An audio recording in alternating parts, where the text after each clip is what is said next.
ಶ್ರೀಗುರುಭ್ಯೋ ನಮಃ ಹರಿ ಓಂ.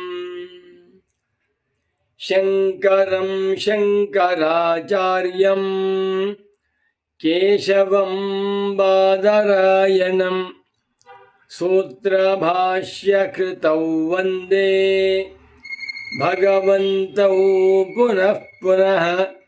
ಶ್ರುತಿಸ್ಮೃತಿಪುರಾಣಾನಾಂ ಆಲಯಂ ಕರುಣಾಲಯಂ ನಮಾಮಿ ಭಗವತ್ಪಾದಂ ಶಂಕರಂ ಲೋಕಶಂಕರಂ.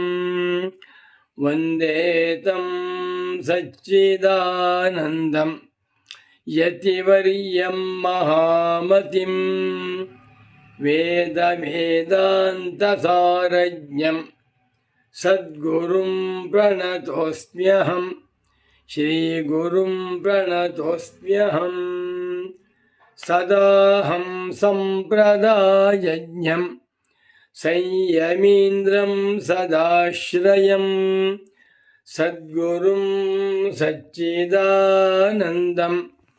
ಸದಾಚಾರಂ ಸಮಾಶ್ರಯೇ. ಶ್ರೀಮಚ್ಛಂಕರ ಭಗವತ್ ಪೂಜ್ಯಪಾದ ಮಹಾಸದ್ಗುರುಭ್ಯೋ ನಮಃ.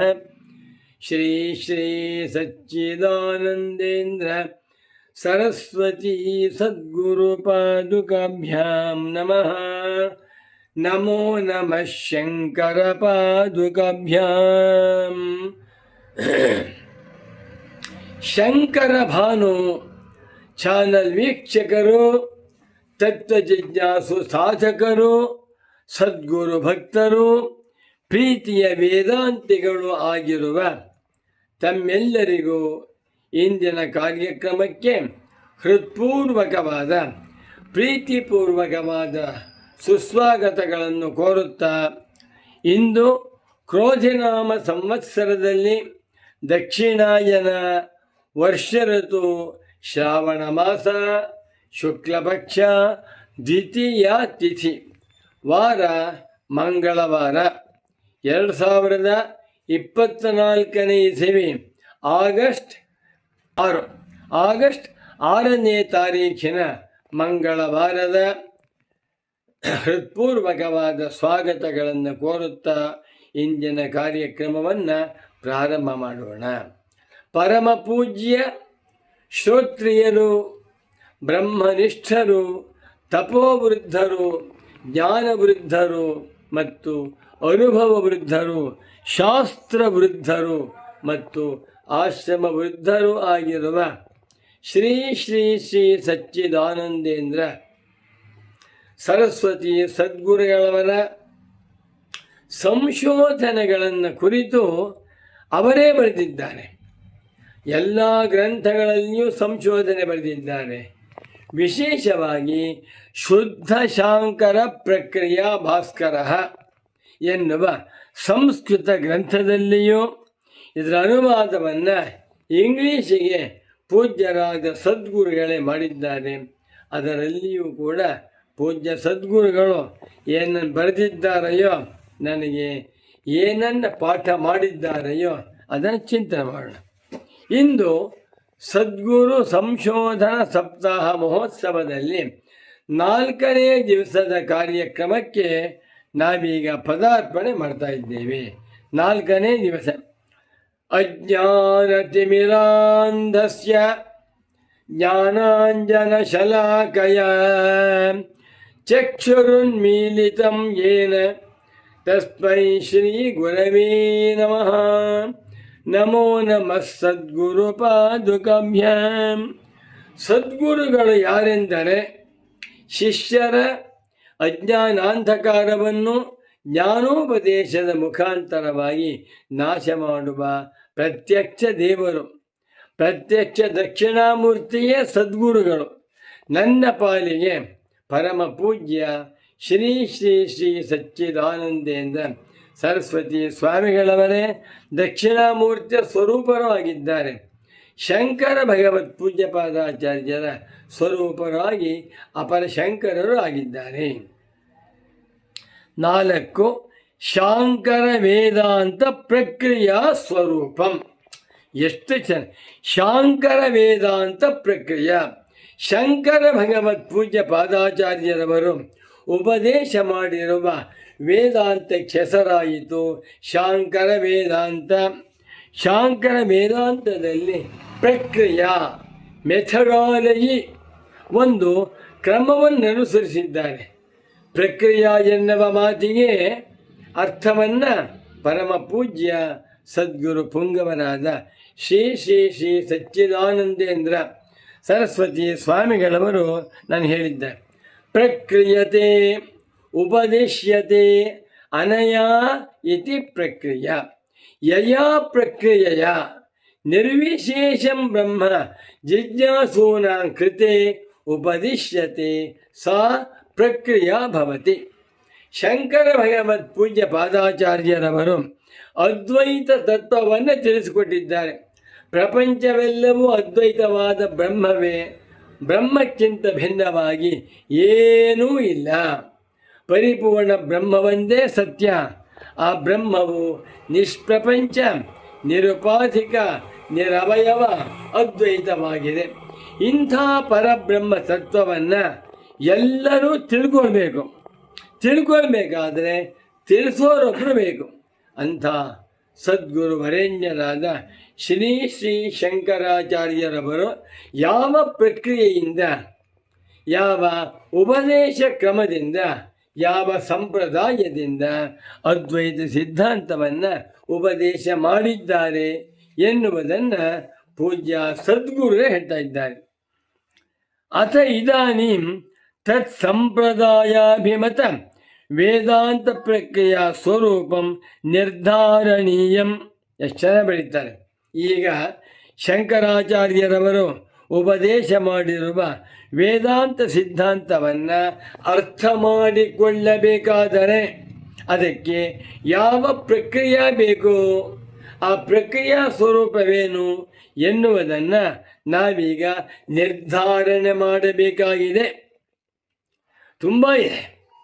ಆ ವಾಕ್ಯ ಓದ್ತಾ ಇದ್ದು 2 ಗಂಟೆ ಸಮಯವಾಗಿಬಿಡುತ್ತೆ. ದಯವಿಟ್ಟು ಯಾರಿಗೆ ಆಸಕ್ತಿ ಇದೆಯೋ ಇಂಥವರು ಶುದ್ಧ ಶಾಂಕರ ಪ್ರಕ್ರಿಯಾ ಭಾಸ್ಕರ ಎನ್ನುವ ಸಂಸ್ಕೃತ ಗ್ರಂಥವನ್ನಾಗಲಿ ಇಂಗ್ಲೀಷ್ ಗ್ರಂಥವನ್ನಾಗಲಿ ಕೊಂಡ್ಕೊಂಡು ಓದಿ. ಅಧ್ಯಾತ್ಮ ಪ್ರಕಾಶ ಕಾರ್ಯಾಲಯ ಆಶ್ರಮದಲ್ಲಿ ಗ್ರಂಥಗಳು ಸಿಕ್ಕುತ್ತವೆ. ಎಲ್ಲರೂ ಓದಬೇಕಿದನ್ನು. ಇದು ನಿಜವಾದ ವೇದಾಂತ, ನಿಜವಾಗಿರುವ ಸದ್ಗುರುಗಳ ಸಂದೇಶ. ಶುರು ಮಾಡಿ. ತತ್ರ ಈಗ ನಿತ್ಯ ಶುದ್ಧೇ ಏವ ಅದ್ವಿತೀಯಾತ್ಮನಿ ಪ್ರಮಾತೃತ್ವಾದಿ ಲಕ್ಷಣಂ ದ್ವೈತಂ ಅವಿದ್ಯೆಯ ಏವ ಅಧ್ಯಾರೋಪಿತಂ ದೇಹೇಂದ್ರಿಯಾದಿಶು ಅಹಂ ಮಮಾಭಿಮಾನ ಲಕ್ಷಣಯ. ಎಷ್ಟು ಚೆನ್ನವಿತ್ತ ಗುರುಗಳು. ಅವಿದ್ಯೆಯಿಂದಲೇ ಎಲ್ಲ ವ್ಯವಹಾರಗಳು ತೋರ್ತಾ ಇವೆ. ಯಾರಲ್ಲಿ? ನಿತ್ಯ ಶುದ್ಧ, ನಿತ್ಯ ಬುದ್ಧ, ನಿತ್ಯ ಮುಕ್ತ ಸ್ವರೂಪವು ಅದ್ವಿತೀಯವೂ ಆಗಿರುವಂಥ ಪರಬ್ರಹ್ಮದಲ್ಲಿಯೇ ಅವಿದ್ಯೆಯಿಂದ ಪ್ರಮಾತೃತ್ವ, ಪ್ರಮಾಣತ್ವ, ಪ್ರಮೇಯತ್ವ, ಕ್ರಿಯಾ, ಕಾರಕ, ಫಲ, ಜಿಜ್ಞಾಸು, ಜ್ಞಾನಿ, ಶಾಸ್ತ್ರ, ಗುರು, ಶಿಷ್ಯ, ಅಜ್ಞಾನ, ಜ್ಞಾನ, ಬಂಧ, ಮೋಕ್ಷ ಮುಂತಾದ ಎಲ್ಲ ವ್ಯವಹಾರಗಳು ಕೂಡ ಅವಿದ್ಯೆಯಿಂದಲೇ ಅಧ್ಯಾರೋಪಿತವಾಗಿರುತ್ತವೆ. ಅವಿದ್ಯಾ ಎಂದರೇನು? ದೇಹೇಂದ್ರಿಯಾದಿಶು ಅಹಂ ಮಮಾಭಿಮಾನ ಲಕ್ಷಣಯ ಅವಿದ್ಯೆಯ. ರಾಮಚಂದ್ರ, ಅನಾತ್ಮವಾಗಿರುವ, ಜಡವಾಗಿರುವ, ನಿತ್ಯ ವಿಕಾರಿಯಾಗಿರುವ, ಅನಾತ್ಮವಾಗಿರುವ ದೇಹ, ಇಂದ್ರಿಯ, ಮನಸ್ಸು, ಬುದ್ಧಿ, ಅಹಂಕಾರ ಇವುಗಳಲ್ಲಿ ನಾನು ನನ್ನದು ಎನ್ನುವ ಅಭಿಮಾನವೇ ಅವಿದ್ಯ. ಇಂಥ ವಿದ್ಯೆಯಿಂದಲೇ ಎಲ್ಲ ವ್ಯವಹಾರಗಳು ತೋರುತ್ತವೆ. ಇತ್ಯತಃ ಆದ್ದರಿಂದ ತದಪನಯನೇನ ವಸ್ತುತತ್ವ ಜಿಜ್ಞಾಪಯಿಷಯ ವೇದಾಂತ ಪ್ರವೃತ್ತಾ ಅಸ್ಯಾನರ್ಥ ಹೇತೋ ಪ್ರಹಾಣಾಯ ಆತ್ಮೈಕತ್ವ ವಿದ್ಯಾ ಪ್ರತಿಪತ್ತಯೇ ಸರ್ವೇ ವೇದಾಂತ ಆರಭ್ಯಂತೆ ಎನ್ನುವಂತೆ ಸ್ವತಃ ಸಿದ್ಧವಾಗಿರುವ ಆತ್ಮನನ್ನು ತಿಳಿಸ್ಕೊಡ್ಬೇಕಾಗಿದೆ. ಹೇಗೆ? ತದಪನಯನೇನ, ಅವಿದ್ಯೆಯಿಂದ ದ್ವೈತ ವ್ಯವಹಾರ ತೋರ್ತಾ ಇದೆ. ಅವಿದ್ಯೆಯಿಂದ ಸುಖ ದುಃಖಗಳೆಲ್ಲವೂ ತೋರುತ್ತವೆ. ಈಗ ತತ್ ಅಪನಯನೇನ ತಸ್ಯಾಹ ಅವಿದ್ಯಾಯಾಹ ಅಪನಯನಂ ತದಪನಯನಂ, ಅವಿದ್ಯೆಯನ್ನು ತೊಲಗಿಸುವ ಮುಖಾಂತರವಾಗಿ ವಸ್ತುತತ್ವ ಜಿಜ್ಞಾಪಯಿಷಯ ಜ್ಞಾಪಯಿತು ಇಚ್ಛಾ ಜಿಜ್ಞಾಪಯಿಷ. ಹೇಗಿದೆ? ವಸ್ತು ಸ್ವರೂಪವನ್ನು, what is reality, what is ಪರಮಾರ್ಥ ತತ್ವ ಎನ್ನುವುದನ್ನು ತಿಳಿಸಿಕೊಡಬೇಕೆಂಬ ಉದ್ದೇಶದಿಂದಲೇ ಎಲ್ಲ ವೇದಾಂತಗಳು ಹೊರಟಿವೆ. ಈ ಶಾಖೇನ ಕಥಾ ಪ್ರಶ್ನೆ ಮುಂತಾಗಿರುವ ಉಪನಿಷತ್ತುಗಳು, ಭಗವದ್ಗೀತಾ, ಬ್ರಹ್ಮಸೂತ್ರ ಈ ಮೂರೂ ಕೂಡ ಏತಕ್ಕಾಗಿ ಹೊರಟಿವೆ? ಸರ್ವಾನರ್ಥಗಳಿಗೂ ಮೂಲಭೂತವಾಗಿರುವ ಅವಿದ್ಯಾ ಎನ್ನುವಂಥ ದೋಷವನ್ನು ತೊಡೆದು ಹಾಕುವುದಕ್ಕಾಗಿ, ನಾಶ ಮಾಡುವುದಕ್ಕೆ ಹೊರಟಿವೆ. ಸ್ವತಃ ಸಿದ್ಧಾತ್ಮನಿತು ತೇ ಕೇವಲಂ ಅತದ್ಧರ್ಮ ನಿವರ್ತಕತ್ವಾತ್ ಪ್ರಮಾಣಂ ಇತ್ಯುಪಚರ್ಯಂತೆ. ಏನು ಚೆನ್ನಾಗಿದೆ! ವೇದಾಂತಗಳು ಪರಬ್ರಹ್ಮವನ್ನು ವಿಷಯ ಮಾಡಿಕೊಂಡು ತಿಳಿಸುತ್ತಿಲ್ಲ. ರಾಮನನ್ನ ವಾಲ್ಮೀಕಿ ರಾಮಾಯಣ ಗ್ರಂಥವು ವಿಷಯ ಮಾಡ್ಕೊಂಡು ಹೇಳ್ತಾ ಇದೆ. ಶ್ರೀರಾಮಚಂದ್ರ ಎನ್ನುವಂಥವನು ಕ್ಷತ್ರಿಯ ಮನುಷ್ಯ. ಶ್ರೀರಾಮಚಂದ್ರನು ದಶರಥ ರಾಜನ ಜ್ಯೇಷ್ಠ ಪುತ್ರ. ರಾಮಚಂದ್ರ ಕೌಸಲ್ಯ ಪುತ್ರ. ರಾಮಚಂದ್ರ ಧರ್ಮಾತ್ಮ ಅಂಥೇಳಿ ವಿಷಯೀಕರಿಸಿಕೊಂಡು ವಾಲ್ಮೀಕಿ ರಾಮಾಯಣವು ರಾಮನನ್ನು ತಿಳಿಸ್ತಾ ಇದೆ. ಇನ್ನು ಭಾಗವತದಲ್ಲಿ ಕೃಷ್ಣ ಅಂತಂದ್ಯಾರು? ಶ್ರೀಕೃಷ್ಣನು ವಸುದೇವ ದೇವಿಗೆಯರ ಪುತ್ರ, 8ನೇ ಪುತ್ರ. ಅವನು ಬಂದಿ ಖಾನೆಯಲ್ಲಿ ಹುಟ್ಟಿದ, ಸೋದರ ಮಾವ ಕಂಸ. ಹೀಗೆ ಕೃಷ್ಣನನ್ನು ಕೂಡ ಭಾಗವತ ಗ್ರಂಥ ವಿಷಯೀಕರಿಸಿ ತಿಳಿಸುತ್ತಿದೆ. ಆದರೆ ಉಪನಿಷತ್ತುಗಳು, ವೇದಾಂತಗಳು ಹೀಗೆ ಪರಬ್ರಹ್ಮವನ್ನು ವಿಷಯ ಮಾಡಿಕೊಂಡು ತಿಳಿಸುತ್ತಿಲ್ಲ. ಜ್ಞಾಪಕ, ಪರಬ್ರಹ್ಮ ಅಂತಂದರೆ ಅದು 58 ಅಡಿ ಎತ್ತರ ಇದೆ, ತುಂಬ ಸುಂದರ ಮೂರ್ತಿಯಾಗಿದೆ. ಪರಬ್ರಹ್ಮಕ್ಕೆ 10 ಕೈಗಳು, ಪರಬ್ರಹ್ಮಕ್ಕೆ ಇಂಥವಳು ಹೆಂಡತಿ ಅಂತ ಹೇಳ್ತಾ ಇಲ್ಲ. ಅದು ಪರಬ್ರಹ್ಮದ ಸ್ವರೂಪವೇ ಅಲ್ಲ. ಪರಬ್ರಹ್ಮ ಅಂದ್ರೇನು? ನಿತ್ಯ ಶುದ್ಧ, ನಿತ್ಯ ಬುದ್ಧ, ನಿತ್ಯ ಮುಕ್ತ ತತ್ವ. ಪರಬ್ರಹ್ಮವು ಸ್ವತಃ ಸಿದ್ಧವಾಗಿರುವ ತತ್ವ. ಬ್ರಹ್ಮನ್ ಈಸ್ ಸೆಲ್ಫ್ ಎಸ್ಟಾಬ್ಲಿಷ್ಡ್. ಬ್ರಹ್ಮವನ್ನು ತಿಳಿಸಿಕೊಡುವುದಕ್ಕಾಗಿ ಯಾವ ಪ್ರಮಾಣಗಳ ಹಂಗೂ ಇಲ್ಲ. ಸ್ವತಃ ಸಿದ್ಧವಾಗಿರುವ ಪರಬ್ರಹ್ಮದಲ್ಲಿ ಅಜ್ಞಾನಿಗಳು ಏನೇನು ಧರ್ಮಗಳನ್ನು, ಗುಣಗಳನ್ನು ಆರೋಪಣೆ ಮಾಡಿಕೊಂಡಿದ್ದಾರೆಯೋ ಅದೆಲ್ಲವನ್ನು ಕೂಡ ಅತದ್ಧರ್ಮ ನಿವರ್ತಕತ್ವಾತಿ, ಅದ್ಯಾವುದು ಪರಬ್ರಹ್ಮ ಧರ್ಮವಲ್ಲ.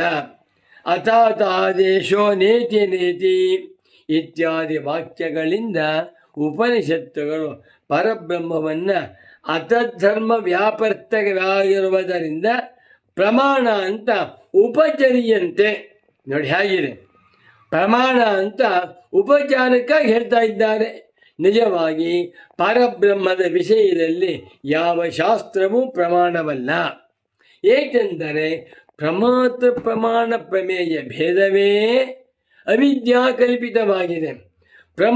ಪ್ರಮಾಣ ಪ್ರಮೇಯ ಭೇದವೇ ಬ್ರಹ್ಮದಲ್ಲಿ ಕಲ್ಪಿತವಾಗಿ ತೋರುತ್ತಿದೆ ಅಂದ್ಬಿಟ್ಟು ಈಗ ಪ್ರಶ್ನೆ, ಆ ಪ್ರಕ್ರಿಯೆ ಯಾವುದು? ಅದರ ಹೆಸರೇನು? ಇಂಥ ನಿರ್ವಿಶೇಷವಾಗಿರುವ, ನಿರ್ಗುಣವಾಗಿರುವ, ನಿತ್ಯ ಸಿದ್ಧವಾಗಿರುವ, ಸ್ವಯಂ ಜ್ಯೋತಿ ಸ್ವರೂಪವಾಗಿರುವ, ಅದ್ವಯವಾಗಿರುವ ಪರಬ್ರಹ್ಮವನ್ನು ಯಾವ ಪ್ರಕ್ರಿಯೆಯಿಂದ ತಿಳಿಸುತ್ತೇವೆ? ಆ ಪ್ರಕ್ರಿಯೆಗೆ ಹೆಸರೇನು ಎನ್ನುವುದನ್ನು ಹುಡುಕ್ತಾ ಇದ್ದಾರೆ ಗುರುಗಳು. ಕಯಾ ಪ್ರಕ್ರಿಯೆಯ ತೇ ವೇದಾಂತಾಃ ಆತ್ಮನಿ ಅಧ್ಯಾರೋಪಿತಾನ್ ಅತದ್ಧರ್ಮ ನಿವರ್ತಯಂತಿ ಇತಿ. ಹೇಗಿದೆ ವಾಕ್ಯಗಳು? ಉಪನಿಷತ್ತುಗಳು ಯಾವ ಪ್ರಕ್ರಿಯೆಯಿಂದ, ಎಂಥ ಪ್ರಕ್ರಿಯೆಯಿಂದ ಆತ್ಮನಲ್ಲಿ ಅಧ್ಯಾರೋಪಿತವಾಗಿರುವ ಎಲ್ಲ ಅತಧರ್ಮಗಳನ್ನು ಕೂಡ ಕಳೀತಾ ಇವೆ. ಆ ಪ್ರಕ್ರಿಯೆ ಹೆಸರೇನು ಅಂದರೆ ಅತ್ರ ಉದಾಹೃತಂ ಗೀತಾಭಾಷ್ಯೆ ಭಗವತಾ ಶಂಕರೇಣ ಆಚಾರ್ಯೇಣ.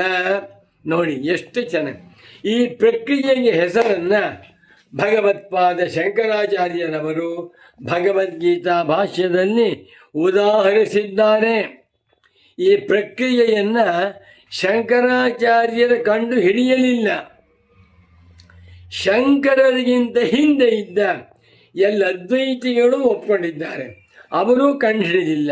ಇದು ಉಪನಿಷತ್ತಿನಲ್ಲಿಯೇ ಅಡಕವಾಗಿರುವಂಥ ಪ್ರಕ್ರಿಯಾ ಸ್ವರೂಪ. ಅದಕ್ಕೇನು ಹೆಸರು ಅಂತ ಕೇಳಿದರೆ ತಥಾಹಿ ಸಂಪ್ರದಾಯವಿದಾಂ ವಚನಂ ಅಧ್ಯಾರೋಪಾಪವಾದಾಭ್ಯಾಂ ನಿಷ್ಪ್ರಪಂಚಂ ಪ್ರಪಂಚ್ಯತೆ ಶಿಷ್ಯಾಣಾಂ ಬೋಧಸಿದ್ಧ್ಯರ್ಥಂ ತತ್ವಜ್ಞೈಃ ಕಲ್ಪಿತಃ ಕ್ರಮಃ. ಅದ್ಭುತ. ಭಗವತ್ಪಾದ ಶಂಕರಾಚಾರ್ಯರವರು 13ನೇ ಅಧ್ಯಾಯದ 13ನೇ ಶ್ಲೋಕಕ್ಕೆ ಭಾಷ್ಯವನ್ನು ಬರೆಯುವಾಗ ಈ ಮಾತು ಬರೆದು ತಥಾಹಿ ಸಂಪ್ರದಾಯವಿದಾಂ ವಚನಂ, ವೇದಾಂತ ಸಂಪ್ರದಾಯವನ್ನು, ಅದ್ವೈತ ವೇದಾಂತ ಸಂಪ್ರದಾಯವನ್ನು ಬಲ್ಲಂಥ ಮಹಾತ್ಮರು ಹೀಗೆಂದು ಹೇಳುತ್ತಾರಲ್ಲವೇ. ತಥಾಹಿ ಹಾಗಲ್ಲವೇ, ಸಂಪ್ರದಾಯವಿದಾಂ ವಚನಂ ಏನದು? ಅಧ್ಯಾರೋಪಾಪವಾದಾಭ್ಯಾಂ ನಿಷ್ಪ್ರಪಂಚಂ ಪ್ರಪಂಚ್ಯತೆ. ಇದನ್ನು ಪಾಠ ಮಾಡುವಾಗ ನನ್ನ ಪರಮ ಪೂಜ್ಯ ಸದ್ಗುರುವರೇಣ್ಯರಾದ ಶ್ರೀ ಶ್ರೀ ಶ್ರೀ ಸಚ್ಚಿದಾನಂದೇಂದ್ರ ಸರಸ್ವತಿ ಸ್ವಾಮಿಗಳವರು ಮಗು ವಾಕ್ಯವನ್ನು ಓದಪ್ಪ ಅಂದರು.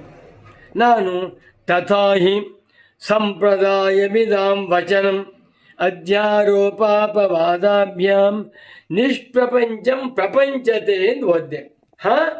ಗಟ್ಟಿಯಾಗಿ ಓದು ಅಂದರು. ಮತ್ತೆ ನಾನು ಅಧ್ಯಾರೋಪಾಪವಾದಾಭ್ಯಾಂ ನಿಷ್ಪ್ರಪಂಚಂ ಪ್ರಪಂಚತೆ ಎಂದೆ. ಮತ್ತೊಮ್ಮೆ ಹೇಳು ಅಂದರು. ನಿಷ್ಪ್ರಪಂಚಂ ಪ್ರಪಂಚತೆ ಅಂತ ಹೇಳಿದೆ. ತಪ್ಪು, ನೀನು ತಪ್ಪು ಓದ್ತಾ ಇದೀಯಾ, ಸರಿಯಾಗಿ ನೋಡು ಅಂದರು. ಆಮೇಲೆ ಗುರು ಹೇಳಿದರು, ನಿಷ್ಪ್ರಪಂಚಂ ಪ್ರಪಂಚತೆ ಅಲ್ಲ ಮಗು, ನಿಷ್ಪ್ರಪಂಚಂ ಪ್ರಪಂಚೀಯತೆ. ಇದು ಕರ್ಮಣಿ ಪ್ರಯೋಗ, ಕರ್ತರಿ ಪ್ರಯೋಗವಲ್ಲ ಅಂತ ಹೇಳಿದರು. ನೋಡಿ ಅರ್ಥವೇನು? ನಿಷ್ಪ್ರಪಂಚಂ ಬ್ರಹ್ಮ, ನಿರುಪಾಧಿಕಂ ಬ್ರಹ್ಮ, ನಿರ್ವಿಶೇಷಂ ಬ್ರಹ್ಮ, ನಿರ್ಗುಣಂ ಬ್ರಹ್ಮ, ಅದ್ವಿತೀಯಂ ಬ್ರಹ್ಮ. ಪರಬ್ರಹ್ಮಕ್ಕೆ ಉಪನಿಷತ್ತುಗಳಲ್ಲಿ ಕೊಟ್ಟಿರುವಂಥ ವಿಶೇಷಣ. ಬ್ರಹ್ಮಕ್ಕೆ ಉಪಾಧಿಗಳ ಸಂಬಂಧವಿಲ್ಲ, ಬ್ರಹ್ಮಕ್ಕೆ ದೇಹೇಂದ್ರಿಯಾದಿಗಳ ಸಂಬಂಧವಿಲ್ಲ, ಬ್ರಹ್ಮಕ್ಕೆ ಅವಯವಗಳೂ ಇಲ್ಲ, ಬ್ರಹ್ಮದಲ್ಲಿ ಯಾವ ಭೇದವೂ ಇಲ್ಲ. ಇಂಥ ನಿಷ್ಪ್ರಪಂಚವಾಗಿರುವ ಪರಬ್ರಹ್ಮವು ಪ್ರಪಂಚೀಯತೆ, ವಿವರಿಸಿ ತಿಳಿಸಲ್ಪಡುತ್ತದೆ. ಕರ್ಮನಿಪಯೋಗ. ಪ್ರಪಂಚತೆ ಅಂತಂದರೆ Brahman has been described in different varieties.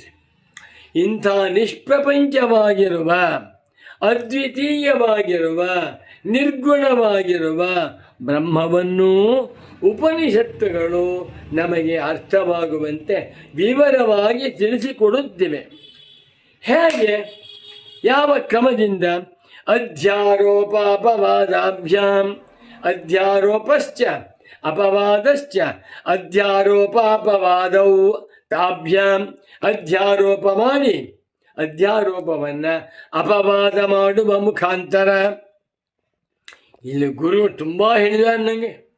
ಅಧ್ಯಾರೋಪಾಪವಾದ ಪ್ರಕ್ರಿಯೆ ಬಗ್ಗೆ ಒಂದು ಸಂವತ್ಸರವನ್ನೇ ಮಾಡುವರು. ಅಧ್ಯಾರೋಪಾಪವಾದ ಪ್ರಕ್ರಿಯಾ ಸಂವತ್ಸರ ಉಪನ್ಯಾಸ ಮಾಲಿಕ, ಸಪ್ತಾಹ ಮಾಲಿಕ ಅಲ್ಲ, ಮಾಸ ಮಾಸ ಮಹೋತ್ಸವವಲ್ಲ, ಇದು ಸಂವತ್ಸರ ಮಹೋತ್ಸವ. ಎಷ್ಟು ವಿಷಯ ಇದೆ. ಬಾ ಇದನ್ನು ಪೂಜ್ಯರಾದ ಸದ್ಗುರು ಸಚ್ಚಿದಾನಂದೇಂದ್ರ ಸರಸ್ವತಿ ಸ್ವಾಮಿಗಳವರು ಸಂಶೋಧನೆ ಮಾಡಿ ಹೇಳಿದ್ರು. ಯಾರಿಗೂ ಗೊತ್ತಿಲ್ಲ, ಯಾರು ಹೇಳುವುದಿಲ್ಲ. ಅದ್ವೈತ ಬ್ರಹ್ಮವನ್ನು ಹೇಗೆ ತಿಳ್ಕೊಳ್ಳೋದು? ಅದ್ವೈತ ಅಂದ್ರೇನು? ಸೆಕೆಂಡ್ಲೆಸ್. ನಿರುಪಾಧಿಕ ಅಂದ್ರೇನು? ಅಟ್ರಿಬ್ಯೂಟ್ಲೆಸ್. ನಿಷ್ಪ್ರಪಂಚ ಅಂತಂದೇನು? ನಾನ್ ಡ್ಯೂಯಲಿಸ್ಟಿಕ್. ಇಂಥ ಬ್ರಹ್ಮವನ್ನು ಹೇಗೆ ತಿಳಿಸೋದು? ತಿಳಿಸುವಂಥ ಗುರುವಿಲ್ಲ, ತಿಳಿಸಲ್ಪಡುವಂಥ ಶಾಸ್ತ್ರವಾಗಲಿ ಶಿಷ್ಯರಾಗಲಿ ಇಲ್ಲ, ಯಾವುದು ಎಲ್ಲವೂ ಅದ್ವಿತೀಯವಾದ ಬ್ರಹ್ಮ ಅಂತ ಆಗಿಬಿಟ್ರೆ ಯಾರಿಗೆ ಹೇಗೆ ತಿಳಿಸ್ಬೇಕು? ಅದಕ್ಕೇನು ಮಾಡಿದ್ದಾರೆ? ಅಧ್ಯಾರೋಪ ಅಪವಾದಾಭ್ಯಾಂ, ಅಧ್ಯಾರೋಪ ಅಪವಾದ ಈ ಕ್ರಮದಿಂದ ವೇದಾಂತಗಳು ಪರಬ್ರಹ್ಮವನ್ನು, ನಿಷ್ಪ್ರಪಂಚವಾಗಿರುವ ಪರಬ್ರಹ್ಮವನ್ನು ಪ್ರಪಂಚಯಂತಿ ಕರ್ತೃಪಯೋಗ ವಿವರವಾಗಿ ತಿಳಿಸಿಕೊಡುತ್ತೇವೆ ಎಂದರು. ಇದರ ಮೇಲೆ ಅದ್ಭುತ. ಈ ವಾಕ್ಯವನ್ನು ಆಧಾರವಾಗಿ ಇಟ್ಟುಕೊಂಡು ಪ್ರಧಾನವಾಗಿ ಇಟ್ಟುಕೊಂಡು ಪರಮ ಪೂಜ್ಯ ಸದ್ಗುರು ವರೇಣ್ಯರಾದ ಶ್ರೀ ಶ್ರೀ ಶ್ರೀ ಸಚ್ಚಿದಾನಂದೇಂದ್ರ ಸರಸ್ವತಿ ಸ್ವಾಮಿಗಳವರು 650 ಪುಟದ ವೇದಾಂತ ಪ್ರಕ್ರಿಯಾ ಪ್ರತ್ಯಭಿಜ್ಞಾ ಎನ್ನುವಂಥ ಉದ್ಗ್ರಂಥವನ್ನು ಬರೆದಿದ್ದಾರೆ. ಆ ಗ್ರಂಥವನ್ನು ಬರೆದಾಗ ಗುರುಗಳ ವಯಸ್ಸು 88, 86, 88 ಇರಬೇಕು. 88ನೇ ವಯಸ್ಸಿನ ಯುವಕರು ವೇದಾಂತ ಪ್ರಕ್ರಿಯಾ ಪ್ರತ್ಯಭಿಜ್ಞಾ ಎನ್ನುವಂಥ ಗ್ರಂಥವನ್ನು ಬರೆದಿದ್ದಾರೆ. ಆ ಗ್ರಂಥಕ್ಕೆ ಮೂಲ ಸೂತ್ರ ಯಾವುದು? ತಥಾ ಹಿ ಸಂಪ್ರದಾಯವಿದಾಂ ವಚನಂ ಅಧ್ಯಾರೋಪಾಪವಾದಾಭ್ಯಾಂ ನಿಷ್ಪ್ರಪಂಚಂ ಪ್ರಪಂಚ್ಯತೆ. ಇದನ್ನು ಯಾರೂ ಹೇಳಿಲ್ಲ, ಯಾರೂ ಸಂಶೋಧನೆ ಮಾಡೋಕ್ಕಾಗಲಿಲ್ಲ. ಯಾಕೆ? ಯಾರಿಗೂ ವೇದಾಂತ ಬೇಡ, ಎಲ್ಲ ಸೂಪರ್ಫಿಷಿಯಲ್ ಹೋಗ್ತಾ ಇರ್ತಾರೆ. ಪೂಜ್ಯರಾದ ಸದ್ಗುರುಗಳು ವೇದಾಂತ ಶಾಂಕರ ಪ್ರಸ್ಥಾನತೆ ಭಾಷ್ಯಗಳೆಂಬ ಸಾಗರದಲ್ಲಿ ಸಂಪೂರ್ಣವಾಗಿ ಮುಳುಗಿ ತಳಸ್ಪರ್ಶಿಯಾಗಿ ತಳದಿಂದ ಎತ್ಕೊಡ್ತಾ ಇದ್ದಾರೆ ನಮಗೆ. ಅತ್ರಾಯಂ ಪ್ರಕ್ರಿಯಾಸಾರ, ಇದು ತುಂಬ ಇದೆ, ನಾನು ಸಂಕ್ಷೇಪ ಹೇಳ್ತಾ ಬರ್ತೇನೆ. ಶುದ್ಧ ಬ್ರಹ್ಮಾತ್ಮ ವಸ್ತುನಃ ನಿರ್ವಿಶೇಷತ್ವ ಸ್ವಾಭಾವ್ಯಂ ಬೋಧಯಿತುಂ ಸ್ಥೂಲ ಬುದ್ಧಿಭಿಃ ಅಧ್ಯಾರೋಪ್ಯಮಾನಾನಾಂ ಸರ್ವೇಷಾಂ ವಿಶೇಷಾಣಾಂ ಪ್ರತಿಷೇಧ್ಯತ್ವೇನೈವ ನಿರ್ದೇಶ ಕ್ರಿಯತೆ. ಎಷ್ಟು ಚೆನ್ನಾಗಿದೆ. ಅಜ್ಞಾನಿಗಳು, ವೇದಾಂತಗಳಲ್ಲದವರು, ಕೇವಲ ಕರ್ಮೋಪಾಸನೆಗಳಲ್ಲಿ ಮುಳುಗಿಬಿಟ್ಟಿರುವಂಥ ಅಜ್ಞಾನಿಗಳು ಬ್ರಹ್ಮದ ಮೇಲೆ ಏನೇನು ಅಧ್ಯಾರೋಪ ಮಾಡಿಕೊಂಡಿದ್ದಾರೆಯೋ, ಅವಿದ್ಯೆಯಿಂದ ಅತದ್ಧರ್ಮಗಳನ್ನು ಆರೋಪಣೆ ಮಾಡಿದ್ದಾರೆಯೋ, ಯಾರು? ಸ್ಥೂಲ ಬುದ್ಧಿಭಿ, ದಪ್ಪನೆ ಬುದ್ಧಿವುಳ್ಳವರು, ವಿವೇಕಿಗಳಲ್ಲ, ಪ್ರಾಜ್ಞರಲ್ಲ. ಅಗ್ನಿಹೋತ್ರ ಮಾಡು, ಸ್ವರ್ಗಕ್ಕೆ ಹೋಗು, ಉಪಾಸನೆ ಮಾಡು, ಇಂಥ ಫಲವನ್ನು ಮಾಡಿ ಪಡೆಯುವುದರಲ್ಲಿಯೇ ಮುಳುಗಿರುವಂಥ ಅಜ್ಞಾನಿಗಳು ಬ್ರಹ್ಮವನ್ನು, ಬ್ರಹ್ಮ ದಪ್ಪಗಿದೆ, ಬ್ರಹ್ಮ ಸಣ್ಣಗಿದೆ, ಬ್ರಹ್ಮ ಸುಂದರವಾಗಿದೆ, ಬ್ರಹ್ಮ ಕುರೂಪಿಯಾಗಿದೆ, ಬ್ರಹ್ಮ ಉದ್ದಕ್ಕಿದೆ, ಸಣ್ಣಗಿದೆ ಅಂತ ನಾನಾ ರೀತಿಯಲ್ಲಿ ಪರಬ್ರಹ್ಮದ ಮೇಲೆ ಅವಿದ್ಯೆಯಿಂದ ಅನೇಕ ದೋಷಗಳನ್ನು ಆರೋಪಣೆ ಮಾಡಿಕೊಂಡಿದ್ದಾರೆ. ಇದೆಲ್ಲವನ್ನೂ ಕೂಡ ಕಳಚಿ ಹಾಕುವುದಕ್ಕಾಗಿ ಪ್ರತಿಷೇಧ್ಯತ್ವೇನೈವ, ಇದ್ಯಾವುದೋ ಪರಬ್ರಹ್ಮದ ಸ್ವರೂಪವಲ್ಲ. ಪರಬ್ರಹ್ಮ ದಪ್ಪಗಿಲ್ಲ, ಸಣ್ಣಗಿಲ್ಲ, ಉದ್ದಕ್ಕಿಲ್ಲ, ಕುಳ್ಗಿಲ್ಲ, ಸುಂದರವಲ್ಲ, ಕುರೂಪಿಯಲ್ಲ, 2 ಕೈ ಇಲ್ಲ, 4 ಕೈ ಇಲ್ಲ ಅಂಥೇಳಿ ಎಲ್ಲ ಅತದ್ಧರ್ಮಗಳನ್ನು ಆರೋಪಣೆ ಮಾಡುವುದಕ್ಕಾಗಿ ವೇದಾಂತ ಶಾಸ್ತ್ರ ಹೊರಟಿದೆ. ನೋಡಿ, ಉದಾಹರಣೆ ಕೊಡ್ತಾ ಇದ್ದಾರೆ. ಇದೊಂದು ಸುಪ್ರಸಿದ್ಧವಾಗಿರುವ ಬೃಹದಾರಣ್ಯಕ ಮಂತ್ರ ಉದ್ದು ಕೋಟ್ ಮಾಡಿದ್ದಾರೆ ಗುರುಗಳು. ಹೇಗೆ ಅಂದರೆ, ಅಸ್ಥೂಲಂ ಅನಣು ಅರಸ್ವಂ ಅದೀರ್ಘಂ ಅರೋಹಿತಂ ಅಸ್ನೇಹಂ ಅಚ್ಛಾಯಂ ಅತಮಃ ಅವಾಯು ಅನಾಕಾಶಂ ಅಸಂಗಂ ಅರಸಂ ಅಗಂಧಂ ಅಚಕ್ಷುಷ್ಕಂ ಅಶ್ರೋತ್ರಂ ಅವಾಕ್ ಅಮನಃ ಅತೇಜಸ್ಕಂ ರಾಮ ರಾಮ ಅಪ್ರಾಣಂ ಅಮುಖಂ ಅಮಾತ್ರಂ ಅನಂತರಂ ಅಭಾಷ್ಯಂ ನ ತದಶ್ನಾತಿ ಕಿಂಚನ ನ ತದಶ್ನಾತಿ ಕಶ್ಚನ ಇತ್ಯಾದಿಭಿಃ ಶ್ರುತಿಭಿಃ. ಏನು ಗುರುಗಳ ಕಣ್ಣು ಮುಂದೆ ಆ ವೇದಾಂತ ವಾಕ್ಯಗಳ ಸಂಚಾರ ಮಾಡುತ್ತೆ. ಗುರುಗಳೇ ನಮ್ಮನ್ನು ಕೋಟ್ ಮಾಡಿ, ಗುರುಗಳೇ ನಮ್ಮನ್ನು ಕೋಟ್ ಮಾಡಿ ಅಂತ ಹೇಳ್ತಾಯಿ. ಎಂಥ ಭಾಗ್ಯ! ಸದ್ಗುರುಗಳ ಭಾಗ್ಯವಲ್ಲ, ಆ ವೇದಾಂತ ಮಂತ್ರಗಳ ಸೌಭಾಗ್ಯ. ಯಾವ ಮಂತ್ರಗಳನ್ನು ಬ್ರಹ್ಮಜ್ಞಾನಿಗಳು ಮಾತನಾಡುತ್ತಾರೆಯೋ, ಯಾವ ಮಂತ್ರಗಳನ್ನು ಶಂಕರಾಚಾರ್ಯರು ತಮ್ಮ ಭಾಷ್ಯ ಗ್ರಂಥಗಳಲ್ಲಿ ಉದ್ಧರಿಸುತ್ತಾರೆಯೋ ಅಂಥ ಮಂತ್ರಗಳು ತುಂಬ ಅದೃಷ್ಟವಂತ ಮಂತ್ರಗಳು ಅಂತ ತಿಳ್ಕೊಳ್ಬೇಕು. ಈ ಮಂತ್ರದಲ್ಲಿ ಬ್ರಹ್ಮವು ಸ್ಥೂಲವಲ್ಲ, ಅಣುವಲ್ಲ, ಹ್ರಸ್ವವಲ್ಲ, ದೀರ್ಘವಲ್ಲ, ಕೆಂಪಲ್ಲ, ಸ್ನೇಹವಲ್ಲ, ಕತ್ತಲೆಯಲ್ಲ, ಬೆಳಕಲ್ಲ, ವಾಯುವಲ್ಲ, ಆಕಾಶವಲ್ಲ, ಸಂಘವಿಲ್ಲದ್ದು, ರಸವಿಲ್ಲದ್ದು ಅಂಥೇಳಿ ಎಲ್ಲ ಅತಧರ್ಮಗಳನ್ನು ನಿಷೇಧ ಮಾಡುವ ಮುಖಾಂತರವಾಗಿ ಶಾಸ್ತ್ರ ತಿಳಿಸ್ತಾ ಇದೆ ಎಂದು ಸಾಕು. ಇನ್ನೂ ತುಂಬ ಇದೆ, ನಾನು ಮುಂದಕ್ಕೆ ಹೋಗ್ಬಿಡ್ತೇನೆ. ಇನ್ನು ನಿಷ್ಪ್ರಪಂಚೆ ಕಲ್ಪನಂ ಉಪದೇಶಾರ್ಥಮೇವ ನತ್ತು ಪ್ರಪಂಚೋ ವಸ್ತು ಸನ್. ಇದೊಂದು ಪಾಯಿಂಟ್ ಎಷ್ಟು ಚೆನ್ನಾಗಿದೆ ಅಂದರೆ, ಅಧ್ಯಾರೋಪಾಪವಾದ ಪ್ರಕ್ರಿಯೆಯ ಸ್ವರೂಪವನ್ನು ಸರಿಯಾಗಿ ಅರ್ಥ ಮಾಡಿಕೊಳ್ಳಬೇಕೆಂದರೆ ಅಧ್ಯಾತ್ಮ ಪ್ರಕಾಶ ಕಾರ್ಯಾಲಯದ ಸಂಸ್ಥಾಪಕರಾಗಿರುವ ಪರಮ ಪೂಜ್ಯ ಶ್ರೀ ಶ್ರೀ ಶ್ರೀ ಸಚ್ಚಿದಾನಂದೇಂದ್ರ ಸರಸ್ವತಿ ಸ್ವಾಮಿಗಳವರನ್ನು ಆರಾಧನೆ ಮಾಡಬೇಕು. ಅವರ ಅನುಗ್ರಹದಿಂದಲೇ ಅರ್ಥವಾಗಬೇಕು ನಮಗೆ. ನಿಷ್ಪ್ರಪಂಚೇ ಬ್ರಹ್ಮಣಿ ಪ್ರಪಂಚ ಕಲ್ಪನಂ ಉಪದೇಶಾರ್ಥಮೇವ ನತು ಪ್ರಪಂಚೋ ವಸ್ತು ಸನ್. ಬ್ರಹ್ಮವು ನಿಷ್ಪ್ರಪಂಚವಾಗಿದೆ, ಬ್ರಹ್ಮವು ಅದ್ವಿತೀಯವಾಗಿದೆ, ಬ್ರಹ್ಮವು ನಿರುಪಾಧಿಕವಾಗಿದೆ. ಇಂಥ ಬ್ರಹ್ಮದಲ್ಲಿ ಏನೇನನ್ನು ಕಲ್ಪನೆ ಮಾಡ್ತಾ ಇದ್ದಾರೆಯೋ ಪ್ರಪಂಚದ ಕಲ್ಪನೆ ಹೇಗೆ, ಬ್ರಹ್ಮವು ಪ್ರಪಂಚಕ್ಕೆ ಕಾರಣವಾಗಿದೆ, ಬ್ರಹ್ಮವು ಅವಸ್ಥಾತ್ರಯಗಳನ್ನು ವ್ಯಾಪಿಸಿದೆ, ಬ್ರಹ್ಮವು ಈ ಪ್ರಪಂಚಕ್ಕೆ ಅಭಿನ್ನ ನಿಮಿತ್ತೋಪಾದಾನ ಕಾರಣ ಇತ್ಯಾದಿ ರೂಪದಿಂದ ಪ್ರಪಂಚದ ಕಲ್ಪನೆಯನ್ನು ಬ್ರಹ್ಮದಲ್ಲಿ ಮಾಡ್ತಾ ಇದ್ದಾರಲ್ಲ, ಇದು ನಿರ್ವಿಕಲ್ಪ ನಿರ್ವಿಶೇಷ ನಿಷ್ಪ್ರಪಂಚ ಬ್ರಹ್ಮವನ್ನು ತಿಳಿಸುವುದಕ್ಕಾಗಿಯೇ ಹೊರತು ಪ್ರಪಂಚ ಸತ್ಯವಾಗಿದೆ ಅಂತ ಹೇಳುವುದಕ್ಕಾಗಿ ಅಲ್ಲ. ಬಹಳ ಚೆನ್ನಾಗಿದೆ. ಉದ್ದು ಬರೀತಾನೆ, ವಿಕಲ್ಪೋ ವಿನಿವರ್ತೇತ ಕಲ್ಪಿತೋ ಯದಿ ಕೇನಚಿತ್ ಉಪದೇಶಾದಯಂ ವಾದೋ ಜ್ಞಾತೆ ದ್ವೈತಂ ನ ವಿದ್ಯತೆ. ಪ್ರಪಂಚೋ ಯದಿ ವಿದ್ಯೇತ ನಿವರ್ತೇತನ ಸಂಶಯ ಮಾಯಾ ಮಾತ್ರಮಿದಂ ದ್ವೈತಂ ಅದ್ವೈತಂ ಪರಮಾರ್ಥತಃ ಅನಾದಿಮಾಯಯಾ ಸುಪ್ತೋ ಯದಾ ಜೀವಃ ಪ್ರಬುಧ್ಯತೆ ಅಜಮನಿದ್ರವ ಸ್ವಪ್ನಂ ಅದ್ವೈತಂ ಬುಧ್ಯತೆ ತದ ಜನ್ಮ ಮಾಯೋಪಮಂ ತೇಷಾಂ ಸಾ ಚ ಮಾಯಾ ನ ವಿದ್ಯತೆ ಸಂವೃತ್ತ್ಯಾ ಜಾಯತೆ ಸರ್ವಂ ಶಾಶ್ವತಂ ನಾಸ್ತಿ ತೇನ ವೈ ಸದ್ಭಾವೇನ ಶಯಂ ಸರ್ವಂ ಉಚ್ಛೇದಸ್ತೇನ ನಾಸ್ತಿ ವೈ. ಗೌಡಪಾದಾಚಾರ್ಯರ ಮಾತು ತುಂಬ ಚೆನ್ನಾಗಿ. ಒಟ್ಟಿನಲ್ಲಿ ಬ್ರಹ್ಮವನ್ನು ತಿಳಿಸುವುದಕ್ಕಾಗಿ ಬ್ರಹ್ಮದಲ್ಲಿ ಅನೇಕ ಗುಣಧರ್ಮಗಳನ್ನು ಆರೋಪಣೆ ಮಾಡಿದ್ದಾರೆಯೇ ಹೊರತು ಪ್ರಪಂಚ ಸತ್ಯವಾಗಿದೆ ಅಂತ ಹೇಳುವುದಕ್ಕಾಗಿ ಅಲ್ಲ. ಅಧ್ಯಾರೋಪಾಪವಾದೇನೈವ ಬೋಧನೆ ಹೇತು. ಅದ್ವೈತ ವೇದಾಂತವನ್ನು, ನಿರ್ವಿಶೇಷ ನಿರ್ಗುಣ ಪರಬ್ರಹ್ಮ ತತ್ವವನ್ನು ಅಧ್ಯಾರೋಪಾಪವಾದ ಪ್ರಕ್ರಿಯೆಯಿಂದಲೇ ಉಪದೇಶ ಮಾಡಬೇಕೇ ಹೊರತು ನಾಣ್ಯ ಪಂಥ ವಿದ್ಯತೆ ಜನಾಯ, ಬೇರೆ ಕ್ರಮವಿಲ್ಲ. ಯಾಕೆ?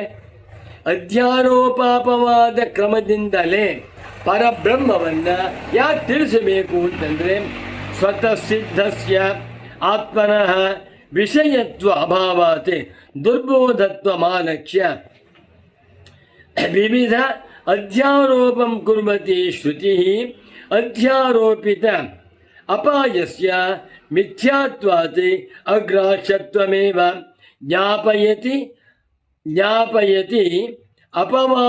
ಅಪವಾದೇನ ಇತಿ ಇದಮಪಿ ಪ್ರಕ್ರಿಯಾ ರಹಸ್ಯಂ ಸಂಪ್ರದಾಯ ವಿದ್ಭಿ ಗೌಡಪಾದಾಚಾರ್ಯರುದ್ಘೋಷಿತ. ಪ್ರತಿಯೊಂದಕ್ಕೂ ಕೂಡ ಪೂಜ್ಯರಾದ ಸದ್ಗುರುಗಳು ಗೌಡಪಾದಿಗೆ ಕಾರಿಕೆ ಕೊಡ್ತಾ ಇದ್ದಾರೆ. ಪರಬ್ರಹ್ಮವು ಸ್ವತಃ ಸಿದ್ಧ ತತ್ವ, ಪರಬ್ರಹ್ಮವು ನಿರ್ವಿಶೇಷ ತತ್ವ. ಇಂಥ ಪರಬ್ರಹ್ಮವು ಯಾವ ಪ್ರಮಾಣಗಳಿಗೂ ವಿಷಯವಾಗುವುದಿಲ್ಲ. ಇಂಥ ಪರಬ್ರಹ್ಮವನ್ನು ತಿಳಿದುಕೊಳ್ಳುವಂತಹದ್ದು ಸಾಮಾನ್ಯ ಜಿಜ್ಞಾಸುಗಳಿಗೆ ಕಷ್ಟ. ದುರ್ಬೋಧತ್ವ ಮಾನಕ್ಷ. ಈ ರಾಮನನ್ನು ತಿಳ್ಕೊಂಬಿಡ್ಬೋದು. ರಾಮ, ಲಕ್ಷ್ಮಣ, ಭರತ, ಶತ್ರುಘ್ನ, ಶ್ರೀಕೃಷ್ಣ, ದುರ್ಯೋಧನ, ಧರ್ಮರಾಜ, ಲಕ್ಷ್ಮೀ, ಸರಸ್ವತಿ, ಚಂಡಿಕಾದೇವಿ, ಶ್ರೀಚಕ್ರ ಎಲ್ಲರನ್ನೂ ತಿಳ್ಕೋಬಹುದು. ಯಾಕೆ? ಏನೋ ಒಂದರ್ಥದಲ್ಲಿ ಅವರಿಗೆ ವಿಶೇಷ ಉಂಟು. ಆದರೆ ನಿರ್ವಿಶೇಷವಾಗಿರುವುದರಿಂದ ಅದನ್ನು ತಿಳಿದುಕೊಳ್ಳುವುದು ಸಾಧ್ಯ.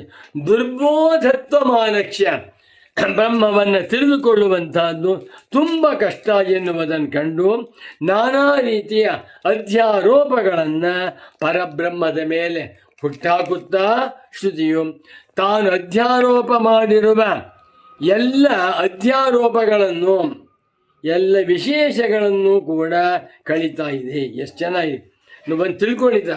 ಪರಬ್ರಹ್ಮವನ್ನು ನಿರ್ವಿಶೇಷವಾಗಿ ತಿಳಿಸುವುದಕ್ಕೆ ಅಧ್ಯಾರೋಪಾಪವಾದ ಒಂದೇ ಒಂದು ದಾರಿ ಅಂತ ಹೇಳ್ತಾ ಇದ್ದಾನೆ.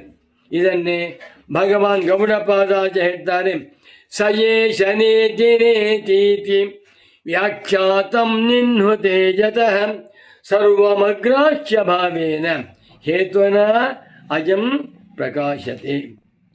ಮುಂದೆ ಬ್ರಹ್ಮಣ ಪರಪ್ರತಿಷೇಧೈಕಗಮ್ಯತ ಪ್ರಸ್ಥಾನತ್ರಯ ಸಮ್ಮತ. ಪ್ರಸ್ಥಾನತ್ರಯ ಗ್ರಂಥಗಳಲ್ಲಿ ಭಗವದ್ಗೀತಾ, ಉಪನಿಷತ್ಸು, ಬ್ರಹ್ಮಸೂತ್ರ ಈ ಮೂರು ಗ್ರಂಥಗಳಿಗೆ ವೇದಾಂತ ಪ್ರಸ್ಥಾನ ಗ್ರಂಥಗಳು ಅನ್ಸತ್ತು. ಇವುಗಳಲ್ಲಿ ಪರಬ್ರಹ್ಮವನ್ನು ಪರಪ್ರತಿಷೇಧ ಕ್ರಮದಿಂದಲೇ ತಿಳಿಸ್ಕೊಟ್ಟಿದೆ. ಯಾವುದು ಬ್ರಹ್ಮದ ಧರ್ಮಗಳಲ್ಲವೋ, ಯಾವುದು ಬ್ರಹ್ಮಕ್ಕೆ ಸೇರಿಲ್ಲವೋ ಅಂಥ ಪರಧರ್ಮಗಳನ್ನು ಪ್ರತಿಷೇಧ ಮಾಡುವ ಮುಖಾಂತರವೇ ಪರಬ್ರಹ್ಮವನ್ನು ತಿಳಿಸಬೇಕು ಎನ್ನುವುದನ್ನು ಎಲ್ಲ ಕಡೆ ತೋರಿಸಿದ್ದ. ದರ್ಶಯತಿ ಚ ಅಥೋ ಅಪಿಸ್ಮರ್ಯತೆ ಅತಯೇವ ಚ ಉಪಮಾ ಸೂರ್ಯಕಾದಿವತ್ ಮುಂತಾದ ಕಡೆಗಳನ್ನು ತೋರಿಸ್ಕೊಟ್ಟಿದ್ದಾರೆ. ಮುಂದೆ ಭಾಷ್ಯವಾಕ್ಯೋದಾಹರಣಾನಿ. ಏನು? ಭಾಷ್ಯವಾಕ್ಯ ಸಾಗರ. ಪೂಜ್ಯರಾದ ಸದ್ಗುರುಗಳಿಗೆ ಶಾಂಕರ ಪ್ರಸ್ಥಾನಕ್ಕೆ ಭಾಷ್ಯ ಅಂತಂದರೆ ಹೋಳಿಗೆ ಊಟ ಮಾಡಿದಾಗೆ, ಕಳ್ಳೆಪುರಿ ತಿಂದಾಗೆ ಓದಕ್ಕೂ ಕೋಟ್ ಮಾಡ್ತಾರೆ ಭಾಳ ಚೆನ್ನಾಗಿ. ಅಧ್ಯಾರೋಪಾಪವಾದ ಪ್ರಕ್ರಿಯಾಯಾಮೇವ ಭಗವತಃ ಭಾಷ್ಯಕಾರಸ್ಯ ಪರಮಾತರಃ ಪರಮಾರ್ಥತತ್ವಸ್ಯ ನಿರ್ವಿಶೇಷತ್ವಾತ್ ಕೇನಚಿತ್ ವಿಧಿಮುಖೇನ ತತ್ಸ್ವರೂಪ ನಿರ್ದೇಶಸ್ಯ ಅಶಕ್ಯತ್ವಾತ್ ಇತ್ಯತ್ರ ಕತಿಚಿತ್ ವಚನಾನಿ ಇದಾನಿಂ ಉದಾಹರಿಷ್ಯಾಮಃ. ಶಂಕರ ಭಗವತ್ ಪೂಜ್ಯ ಪಾದಾಚಾರ್ಯರಿಗೆ ಅಧ್ಯಾರೋಪಾಪವಾದ ಕ್ರಮದಿಂದಲೇ ಪರಬ್ರಹ್ಮವನ್ನು ತಿಳಿಸುವುದು ಇಷ್ಟವಾಗಿದೆ ಅಂತ ಗೊತ್ತಾಗ್ತಾ ಇದೆ.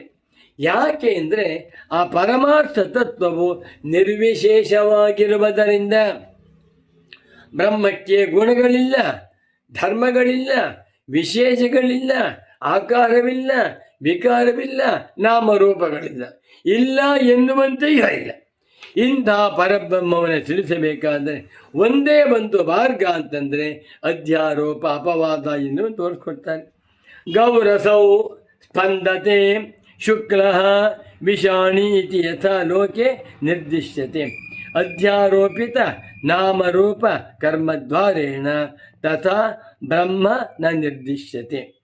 ಹೇಗೆ ಲೋಕದಲ್ಲಿ ಇದು ಹಸು ಸ್ಪಂದನ ಮಾಡ್ತಾ ಇದೆ, ಬೆಳಗಿದೆ, ಕೋಡುಳ್ಳದ್ದು ಅಂತ ಹೇಳ್ತೇವೆ, ಹೀಗೆ ಬ್ರಹ್ಮವನ್ನು ಸವಿಶೇಷ ರೂಪದಿಂದ ತಿಳಿಸಲು ಸಾಧ್ಯವಿಲ್ಲ. ಆದರೆ ತಿಳಿಸುವಾಗ ವಿಜ್ಞಾನವಾನಂದಂ ಬ್ರಹ್ಮ, ವಿಜ್ಞಾನಗಣ ಏವ ಬ್ರಹ್ಮ ಆತ್ಮ ಮುಂತಾದ ರೂಪವನ್ನು ತಿಳಿಸ್ಕೊಡ್ತಾರೆ. ಯಾವಾಗ ಪರಬ್ರಹ್ಮದ ಪರಮಾರ್ಥ ಸ್ವರೂಪವನ್ನೇ ತಿಳಿಸಬೇಕಾಗಿದೆಯೋ ಯದಾ ಪುನಃ ಸ್ವರೂಪಮೇವ ನಿರ್ದಿದೀಕ್ಷಿತಂ ಭವತಿ ನಿರಸ್ತ ಸಮಸ್ತ ಉಪಾಧಿ ವಿಶೇಷಂ ತದಾ ನ ಶಕ್ಯತೆ ಕೇನಚಿದಪಿ ಪ್ರಕಾರೇಣ ನಿರ್ದೇಷ್ಟುಂ ತದಾ ಅಯಮೇವ ಅಭ್ಯುಪಾಯಃ ಯದುತ ಪ್ರಾಪ್ತ ನಿರ್ದೇಶ ಪ್ರತಿಷೇಧದ್ವಾರೇಣ ನೇತಿ ನೇತಿ ಇತಿ ನಿರ್ದೇಶ. ನೀವು ಓದ್ಕೊಳ್ಳಿ, ತುಂಬ ಚೆನ್ನಾಗಿದೆ. ಪರಬ್ರಹ್ಮದ ನಿಜ ಸ್ವರೂಪವನ್ನು, ಪರಮಾರ್ಥ ಸ್ವರೂಪವನ್ನು ತಿಳಿಸುವಾಗ ಅಥಾತ್ ಆದೇಶೋ ನೇತಿ ನೇತಿ ನಿರ್ವಿಶೇಷ ರೂಪದಿಂದ ತಿಳಿಸ್ತಾ ಇದ್ದಾರೆ. ಗುರುಗಳವರು ಬೃಹದಾರಣ್ಯಕ ಭಾಷ್ಯ, ಗೀತಾ ಭಾಷ್ಯ, ಮಾಂಡೂಕ್ಯ ಭಾಷ್ಯ, ಗೌಡಪಾದ ಕಾರಿಕೆ ಭಾಷ್ಯ, ಅನಂತರ ತೈತ್ರಿಯ ಭಾಷ್ಯ ಎಲ್ಲವನ್ನು ಕೋಟ್ ಮಾಡಿಬಿಟ್ಟಿದ್ದಾರೆ. ಬಹಳ ಚೆನ್ನಾಗಿ. ಒಟ್ಟಿನಲ್ಲಿ ಅದ್ವೈತ ವೇದಾಂತ ದರ್ಶನದಲ್ಲಿ ಪ್ರತಿಪಾದಿತವಾಗಿರುವ ನಿರ್ಗುಣ, ನಿರ್ವಿಶೇಷ, ನಿರುಪಾಧಿಕ ಪರಬ್ರಹ್ಮವನ್ನು ತಿಳಿಸಬೇಕಾದರೆ ಒಂದೇ ಒಂದು ಮಾರ್ಗವೆಂದರೆ ಅಧ್ಯಾರೋಪಾಪವಾದ ಪ್ರಕ್ರಿಯೆ. ಇದರಲ್ಲಿ ಎರಡಸ್ತ್ರ ಹೇಳಿದ್ದಾರೆ ಗುರುಗಳು ನನಗೆ. ಒಂದು, ಅಜ್ಞಾನಿಗಳು ತಮ್ಮ ಅವಿದ್ಯೆಯಿಂದ ಪರಬ್ರಹ್ಮದಲ್ಲಿ ಆರೋಪಣೆ ಮಾಡಿಕೊಂಡಿರುವಂಥ ಅತಧರ್ಮಗಳನ್ನು ಶ್ರುತಿ ಅಪವಾದ ಮಾಡುತ್ತಾರೆ. ಮತ್ತು ಶ್ರುತಿ ತಾನೂ ಕೂಡ ಕೆಲವು ಅಧ್ಯಾರೋಪಗಳನ್ನು ಉದ್ದೇಶಪೂರ್ವಕವಾಗಿ ಮಾಡಿ ಅನಂತರ ಆ ತಾನೇ ಕಲ್ಪಿಸಿರುವ ಅಧ್ಯಾರೋಪಗಳನ್ನು ಅಪವಾದ ಮಾಡುತ್ತದೆ ಎಂದು ಅಧ್ಯಾರೋಪಾಪವಾದ ಪ್ರಕ್ರಿಯೆಯಲ್ಲಿ ಎರಡು ಕ್ರಮಗಳನ್ನು ಅರ್ಥ ಮಾಡ್ಕೋಮಗೋ.